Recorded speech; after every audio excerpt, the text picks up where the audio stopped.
పాపం ఈ పౌల్ట్రీ వాళ్ళది చాలా దారుణంగా ఉన్నది. నిన్న పశుసంవర్ధక శాఖ ఒకటి రిలీజ్ చేసినట్టుంది. పశుసంవర్ధక శాఖ తెలంగాణ ప్రభుత్వం హైదరాబాద్ ప్రజా శ్రేయస్సు దృష్ట్యా జారీ చేసిన వారు ఏందట, కోడి మాంసం మరియు గుడ్ల గురించి మీరు తెలుసుకోవాల్సిన వాస్తవాలు. ఇప్పుడు బర్డ్ ఫ్లూ వచ్చింది, చికెన్ తింటలేరు ఎవరు. ఏ ఫిష్ మార్కెట్కి పోయినా, ఏ మటన్ షాప్కి పోయినా విపరీతమైన జనం ఉంటున్నారు.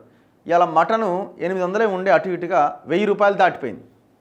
ఫిష్ ఏది మామూలు జనరల్గా మనం తినే ఫిష్ ఏది తీసుకున్నా 200, 220 ఉండే 300, 320 దాకా అమ్ముతున్నారు కిలో. ఇగో వాస్తవాలు చదవండి, ఆ తర్వాత మీ సొంత నిర్ణయం తీసుకోండి. ఏం చెప్తున్నారు వీళ్ళు, పూర్తిగా ఉడికించిన కోడి మాంసం లేదా గుడ్లు తినడం ద్వారా బర్డ్ ఫ్లూ వైరస్ H1N1 అనే వైరస్ ఎప్పటికీ మానవులకు సంక్రమించదు. భారతీయ ఆహార పదార్థాలు వండే విధానంలో 70 డిగ్రీలకు ఆ పైన ఉష్ణోగ్రతలో ఉడికించబడుతుంది.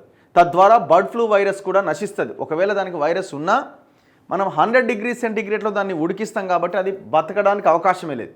WHO OIE ప్రకారం బర్డ్ ఫ్లూ వ్యాధి ప్రబలిన సందర్భంలో కోడి మాంసం మరియు గుడ్లను పూర్తిగా ఉడికించడం, శుచి శుభ్రతలు పాటించిన ఎడల వాటిని నిరభ్యంతరంగా తినవచ్చు.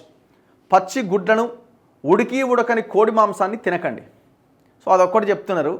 ఈ జనాలు ఏమంటారంటే, హే అమ్మ అది లొల్లి ఎంత ఎందుకని, మళ్ళీ ఉడికంది తేకుంటేనే అయిపోద్ది కదా అనుకుంటున్నారు. కానీ ఈ రంగం మీద ఆధారపడి కొన్ని లక్షల జీవితాలు ఉన్నాయి.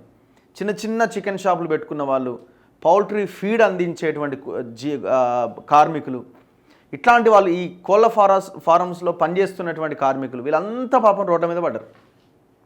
అంతా ఎవడోడో పెద్ద పెద్ద కంపెనీలు అవన్నీ పక్కన పెట్టండి, వాళ్ళు ఈ నెల కాకపోతే ఇంకో నెల బతుకుతాడు.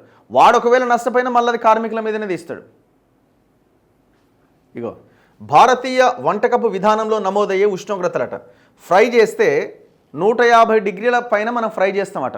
అంటే అంత వేడి ఉంటుంది, అది ఫ్రై అవుతుంది.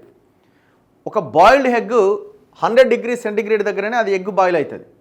ఆమ్లెట్ అయితే 150 డిగ్రీల సెంటీగ్రేడ్ దగ్గర బాయిల్ అవుతుంది. బేకింగ్ అంటే ఇది మన ఓవెన్లో దీంట్లో పెడితే 130 డిగ్రీల మరియు ఆ పైన అది హీట్లోనే అది తయారవుతుంది.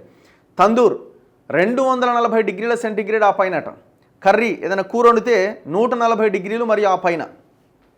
సో కాబట్టి మీకు బిలో 100 డిగ్రీస్ ఎక్కడా లేదు, 70 డిగ్రీస్ కూడా లేదు. కాబట్టి నిరభ్యంతరంగా తినొచ్చు. కాకపోతే మీరు చికెన్ తెచ్చే సమయంలో కొంత మరి అది ఎక్స్పోజ్ అవ్వకుండా కొంత జాగ్రత్త పడితే బాగుంటుంది నేను అనుకోవడం. మరి అది ఆ విషయం మనకు తెలియదు పెద్దగా, కానీ కొంత హ్యాండ్ వాష్ చేసుకొని ఇబ్బంది లేకుండా తెచ్చుకొని వండుకుంటే ఏ ఇబ్బంది ఉండదు.